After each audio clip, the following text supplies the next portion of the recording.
Welcome students, आपका अनुभव के मैथ क्लास में स्वागत है। हम लोग क्लास 10th के chapter 3 linear equation in two variable, दो चर वाले रैखिक समीकरण पे है। बारी आज एक्सरसाइज 3.5 के क्वेश्चन नंबर 4 की है। वर्ड प्रॉब्लम है, 4th का पहला हो चुका है, पिछले वीडियो में डाल चुका हूं। आज चलते हैं आगे, इसको आज खत्म किया जाए। तो सेकेंड क्वेश्चन, 4th का सेकेंड, अ फ्रैक्शन मतलब हर, बिकम्स 1/3, एक फ्रैक्शन 1/3 हो जाता है। When 1 is subtracted, जब उस एक घटाया जाता है फ्रॉम द न्यूमरेटर, न्यूमरेटर में से एक घटाते हैं। पहले आप बात समझिए, फ्रैक्शन आपको पता है, फ्रैक्शन वही ना 4/6 ये फ्रैक्शन है, जो भी बटा में लिखा हो फ्रैक्शन है। हिंदी में इसको हम लोग भिन्न कहते हैं, और ऊपर वाले को न्यूमरेटर, हिंदी में अंश, नीचे वाले को डिनोमिनेटर, हिंदी में हर। तो कहा क्या, एक फ्रैक्शन है, तो जैसे वो कहा कि फ्रैक्शन है, हम कहे ना कि बहुत ज्यादा मत पढ़िए, एक एक लाइन पढ़िए, बात समझिए। सब यहाँ एक लाइन क्या, एक वर्ड पढ़ना पड़ा। जैसे फ्रैक्शन कहा वैसे मेरे दिमाग में आया क्या कि भाई एक ऊपर होगा एक नीचे होगा, तो मिल गया मानने वाला वेरिएबल। टू वेरिएबल है ना linear equation in two variable, तो टू वेरिएबल मतलब दो वेरिएबल हमको मानना है, यहां मिल गया। अब मान लीजिए let numerator is equal to X और denominator is equal to Y, तो fraction is equal to X by, मिल गया, एकदम आसान। अब इक्वेशन बनाइए। तो अकॉर्डिंग टू क्वेश्चन, अब सवाल में क्या कहा ध्यान दीजिए। अब फ्रैक्शन बिकम 1/3, फ्रैक्शन जो ये x बटा वाई है, ये भैया क्या हो जाता है, ये x बटा वाई 1/3 हो जाता है। अब फ्रैक्शन बिकम 1/3, फ्रैक्शन जो है आपका ये 1/3 हो जाता है कब, when 1 is subtracted, जब एक घटाया गया from the numerator, न्यूमरेटर माने ऊपर वाला अंश। तो फ्रैक्शन तो आपका x बाई वाई था, ये 1/3 हो गया, कब हो गया, जब ऊपर एक घटाए। तो अकॉर्डिंग टू क्वेश्चन यही बात तो है। सॉल्व करिए, इक्वेशन आ जाएगा। 3 इधर भेजिए 3x, 3 का 1 में किए 3 और y का 1 में किए तो y, क्लियर। तो 3x रहने दीजिए, y इधर आ गया तो -y और -3 इधर गया तो +3, इक्वेशन फर्स्ट, कोई दिक्कत। आगे बढ़े, आगे अब दूसरा इक्वेशन लाइए, आगे सवाल पढ़िए। इट्स बिकम 1/4, कौन, यही फ्रैक्शन, मतलब ये x बटा वाई वाला जो फ्रैक्शन था ये हो जाता है 1/4, कब, when 8 is added to the denominator, जब डिनोमिनेटर माने नीचे वाले में जब हम 8 जोड़ेंगे तो ये 1/4 हो जाता है। मतलब इसमें अगर हम 8 जोड़ दिए तो ये 1/4 हो गया। यहां से दूसरा इक्वेशन लाइए, 4x, ये इधर गया तो y + 8, तो 4x, y इधर आया -y बराबर 8, इक्वेशन सेकेंड। तो कुल मिलाकर आपको दो इक्वेशन आ गया। मेथड आप जानते हैं 4, अरे elimination, substitution, cross multiplication, graphical, किसी भी एक मेथड को जो अच्छा लगे। वैसे मेरी राय मानिएगा, एलिमिनेशन को लगाकर आप सॉल्व करें, एक्स वाई निकल गया, फ्रैक्शन निकल गया, कोई शक। आगे बढ़े, क्वेश्चन नंबर 4 के थर्ड पर चलते हैं। कहता है यस स्कोर्ड, यस कोई लड़का है जो नंबर लाया कितना, 40 मार्क्स, 40 नंबर लाया in a test. Yash scored 40 marks in a test, getting 3 marks for each right answer, हर सही जवाब पे उसको 3 नंबर मिलता है, and losing 1 mark for each wrong answer. Condition क्या है, यस भैया को 40 नंबर आए हैं, और किस तरह आए हैं, तो सही जवाब पर उसको 3 नंबर दिया जा रहा है और गलत जवाब पे 1 नंबर काटा जा रहा है। अपना काम बनता, आगे छोड़िए, डॉट डॉट डॉट डॉट। तो अपना काम तो बन गया भैया, linear equation in two variable है, दो वेरिएबल खोजना है, या दो वेरिएबल मिल गया, राइट आंसर रॉन्ग आंसर। मान लीजिए let total right answer equal to x और total wrong answer is equal to y। अब अकॉर्डिंग टू क्वेश्चन क्या कहा सवाल में, अब उसके हिसाब से हम इक्वेशन बनाएंगे। सवाल में क्या कहा कि यस स्कोर 40 मार्क, यस भैया को टोटल आए हैं 40 नंबर, कैसे, 3 for each right and losing 1 for each wrong. माने हर सही पर 3 नंबर, तो x सवाल वो सही किया। जैसे आप 10 सवाल सही किए और हर सवाल पे 3 नंबर है, तो टोटल आप आ गए 10 गुणे 3 माने 30 नंबर। क्लियर, सब क्लियर बात है।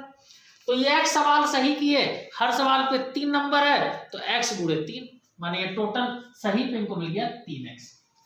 लेकिन यहाँ एक कंडीशन और है कि आपका घटेगा कितना, 1 नंबर गलत पे। तो ये y सवाल गलत किए तो 1 y इनका कम भी होगा, 1 लिखते नहीं है तो इसको मिटा दीजिए, कोई बात नहीं। तो ये आपको पहला इक्वेशन एकदम आसानी से तो आ गया। चले अगले इक्वेशन पे। अगेन अगला कंडीशन पढ़िए। अगला कंडीशन है कि हैड 4 मार्क बीन अवॉर्डेड, अगर उसको 4 नंबर दिया जाता फॉर ईच करेक्ट आंसर, माने करेक्ट आंसर पे x सवाल है, 4 नंबर मिलता तो 4x। जैसे अभी हम बताए आपको 10 सवाल है, एक सवाल पे अगर 4 नंबर मिलेगा तो 10 सवाल पे 10 गुणे 4 40 नंबर। तो x सवाल है, एक सवाल पे 4 नंबर, तो x सवाल पे 4x। और घट कितना रहा है, 2 marks been deducted, 2 marks cut रहा है, तो y है तो 2y कटेगा, y सवाल है, एक सवाल पे 2 नंबर कटेगा तो y सवाल पे 2y कटेगा। और कटेगा माने कम होगा, घटेगा, कटेगा माने घटेगा, तो घटेगा तो घटा दिए है। और नंबर कितना पाया भैया, 50 नंबर बराबर 50। Equation second. अब आपको x और y का वैल्यू फाइंड करना है। 2 इक्वेशन मिल गया, 2 वेरिएबल में 2 इक्वेशन अगर मिल जाए तो भैया सॉल्व हो जाता है। कैसे, 4 मेथड लगाइए जो मन करे। अगले पे चलते हैं चौथे पे। कहता है कि प्लेस ए एंड बी, कहता है कि 2 प्लेस है, एक का नाम मान लीजिए ए है और दूसरे का नाम बी है, आर 100 मीटर अपार्ट, इनके बीच की दूरी कितनी है, 100 किलोमीटर, 100 किलोमीटर अपार्ट। ठीक, अब 1 car start from A and another from B, एक कार यहाँ ए से चलती है, एक कार दूसरी बी से चलती है। In the same time if the car travel in same direction at different speed, car अगर एक ही डायरेक्शन में जा रही है अलग अलग स्पीड से, मान लीजिए ए से चलने वाली कार का speed x kilometre per our है और बी से चलने वाली कार का speed y kilometre per our.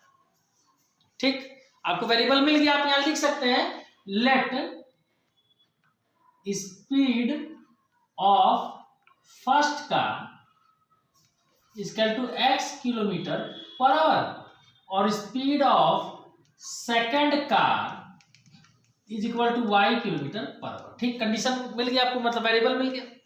अब कहा कि अगर ये लोग सेम डायरेक्शन में चलते हैं, दे मीट इन 5 आवर, मतलब कार ए भी इधर जा रही है और कार बी भी इधर जा रही है, तो इनको मिलने में 5 घंटे लगते हैं। बात समझिए, जैसे बात ऐसे है कि मान लीजिए कि आप हमसे 100 किलोमीटर दूर खड़े हैं, हमसे गए हैं और हम यहाँ हैं, अब आप उधर भाग रहे हैं और हम आपका पीछा कर रहे हैं। आप 50 के स्पीड से भाग रहे हैं और हम आपका पीछा 80 के स्पीड से कर रहे हैं, तो हम आपको किस स्पीड से पकड़ेंगे?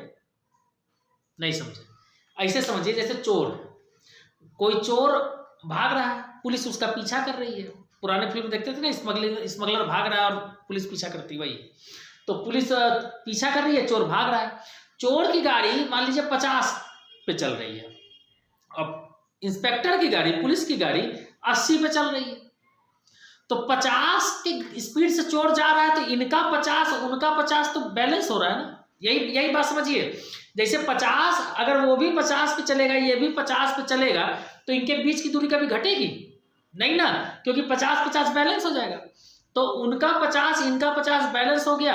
ये 80 से है, पुलिस वाले का स्पीड 80 है, तो 50 तो बैलेंस हो गया, बचा कितना 30 के स्पीड से उसको पकड़ेंगे। आई बात समझ में? मतलब क्या हुआ, इसको अब ऐसे समझिए कि अगर सेम डायरेक्शन में जाएंगे तो स्पीड 50-50 बैलेंस हो गया, बचा 80 में 50 घटा के 30 के स्पीड से पकड़ेंगे, मतलब सेम डायरेक्शन में माइनस करेंगे। आज के बाद याद रखिए, अपोजिट डायरेक्शन में कराएंगे। ऐसे आएंगे, मान लो चोर को पता नहीं कि भैया पकड़ने वाला इधर से जा रहा है, तो 50 की स्पीड से इधर भाग रहा है और ये 80 की स्पीड से उधर जा रहा है। तो जब एक ही डायरेक्शन में जाएंगे तो जल्दी मिलेंगे, देर से मिलेंगे। जैसे अगर एक डायरेक्शन में जा रहे हैं तो भैया जब उसको हम कवर करेंगे तब मिलेगा, बहुत टाइम लगेगा। लेकिन अपोजिट डायरेक्शन में आ रहे हैं तो जल्दी मिलेंगे ना। तो वो इधर आ रहा है, ये इधर जा रहा है, तो फटाक से मिल जाएगा। तो जल्दी मिलने के लिए जोड़ेंगे। तो आज के बाद याद रखिए कि जब भी सेम डायरेक्शन में जाएगा तो माइनस करेंगे, अपोजिट डायरेक्शन में आएगा तो प्लस करेंगे। तो अकॉर्डिंग टू क्वेश्चन क्या कहा है कि अगर कार सेम डायरेक्शन में जा रही है तो दे मीट इन 5 आवर, 5 घंटे में मिलते हैं। एक बात यहाँ पे और याद रखिए, चाहे ये चैप्टर हो linear equation in two variable या क्वाड्रेटिक इक्वेशन, जब भी स्पीड डिस्टेंस टाइम का क्वेश्चन आएगा आप दिमाग में एकदम बैठा लीजिए ये फार्मूला, स्पीड बराबर डिस्टेंस बटा टाइम। इसके बिना बनेगा ही नहीं बनेगा। आपको जब भी इन दोनों चैप्टर में कहीं भी क्वेश्चन में दिख गया कि स्पीड की बात हो रही है तो आप पहला काम करेंगे स्पीड बराबर डिस्टेंस बटा टाइम लगा देंगे। अब सुनिए, डिस्टेंस कितना है 100 किलोमीटर, टाइम कितना लग रहा है पकड़ने में 5 घंटा, और स्पीड क्या है, तो सेम डायरेक्शन में जा रहा है तो स्पीड घटता है। अब ये बताया समझाया एग्जांपल, तो एक का स्पीड x है एक का स्पीड y है, तो ये x माइनस वाई। क्लियर? तो x minus y is equal to, ये कट गया 20, इक्वेशन फर्स्ट। क्लियर? आगे बढ़े। अगेन अब क्या कर रहा है, if they travel toward each other, अगर वो दोनों एक दूसरे की ओर ट्रेवल कर रहे हैं माने अपोजिट डायरेक्शन है, तो दे मीट इन 1 आवर, वो 1 घंटे में मिल लेंगे।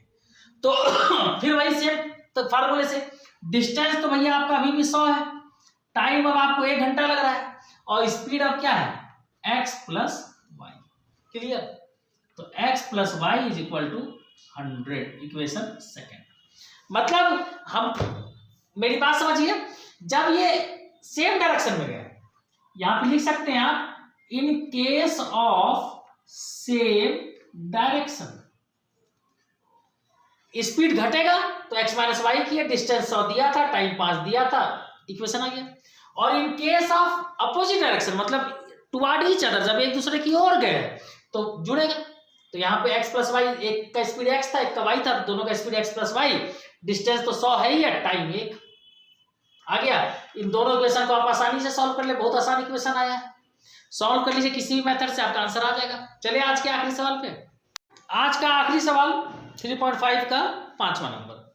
द एरिया ऑफ रेक्टेंगल, एक रेक्टेंगल है, इसके एरिया की बात हो रही है, बस अपना वेरिएबल मिल गया, इसका एक लेंथ होगा उसको x मान लिया, एक ब्रेथ होगा उसको y मान लिया। तो मान लीजिए let length equal to x unit और breadth equal to y unit. अच्छा, लेंथ और ब्रेथ पता चल गया तो आप एरिया भी तो पता ही कर लेंगे ना, एरिया आपको पता है, लेंथ इंटू ब्रेथ होता है, तो L इंटू बी मतलब x इंटू वाई, मतलब एक्स वाई स्क्वायर यूनिट, ये लिखने का तरीका है। ठीक है, क्लियर? अब आप सवाल पे क्या कहा है, area of rectangle reduce by 9 square unit. Area जो एक्स वाई है वो असल में 9 कम हो जाता है, रेड्यूस बाय 9। कब? If length is reduce by 5, अगर लेंथ 5 कम कर दें, and breadth increase by 3, length आपका x था, कह रहा है अगर लेंथ को 5 कम कर दिए, देखिए x को 5 कम कर दिए, ब्रेथ आपका y था, कहता है अगर ब्रेथ को 3 इंक्रीज कर दिए, देखिए बढ़ा दिए, जोड़ दिए, तो एरिया जो है 9 कम हो जाता है। तो लेंथ इंटू ब्रेथ करते हैं तो इन दोनों को इंटू में डालिए, बराबर एरिया जो है 9 कम बन गया।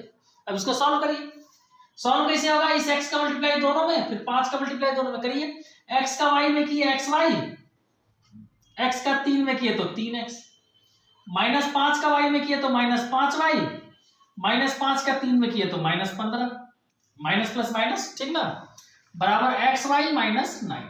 ये एक्स वाई कट जाएगा, दोनों सेम साइन है, कट जाता है। क्लियर? बचा क्या, 3x माइनस 5y बराबर माइनस 9 पहले से, और माइनस 15 गया तो प्लस 15। ठीक, तो 3x माइनस 5y बराबर, प्लस माइनस घटेगा, 15 में 9 गया, कितना बचा 6, इक्वेशन पहला आ गया। चले आगे, अगले कंडीशन पे चलिए। आगे क्या कहता है, आगे कहता है if we increase the length by 3, length जो x है अगर इसको हम 3 बढ़ा दिए प्लस कर दिए, ठीक। एंड ब्रेथ बाई 2, अब ब्रेथ को 2 बढ़ा दिए, y प्लस 2, ठीक। Area increase by 67 square unit, area x y था ना, ये कितना बढ़ जाता है 67। अब साइन लगाइए, कैसे लगाइएगा, ये लेंथ है ये ब्रेथ है, तो हम लोग लेंथ इंटू ब्रेथ करते हैं, तो ये दोनों को इंटू में डालें, ठीक, बराबर एरिया ये है, इतना बढ़ जाता है। अब इसको भी हमको लगता है आप सॉल्व कर लीजिए, ठीक ना, इसको भी आप सॉल्व कर लीजिए इसी तरह, x का y में हुआ xy, x का 2 में हुआ तो 2x, 3 का y में हुआ तो 3y, और 3 का 2 में हुआ तो 3 2 जा 6, बराबर xy प्लस 67। फिर xy कट गया, बचा क्या 2x प्लस 3y प्लस 6 को उधर भेज दीजिए, तो 67 पहले से है, प्लस 6 गया तो -6, तो आपका आ गया 2x प्लस 3y बराबर 61। इक्वेशन सेकंड, दोनों इक्वेशन आ गया, इसको सॉल्व करिए, आंसर आएगा। हमको लगता है आज के लिए पर्याप्त है। अगर आपको चैनल पसंद आ रहा हो तो लाइक करें, सब्सक्राइब करें और शेयर जरूर करें। आज के लिए सेवा समाप्त।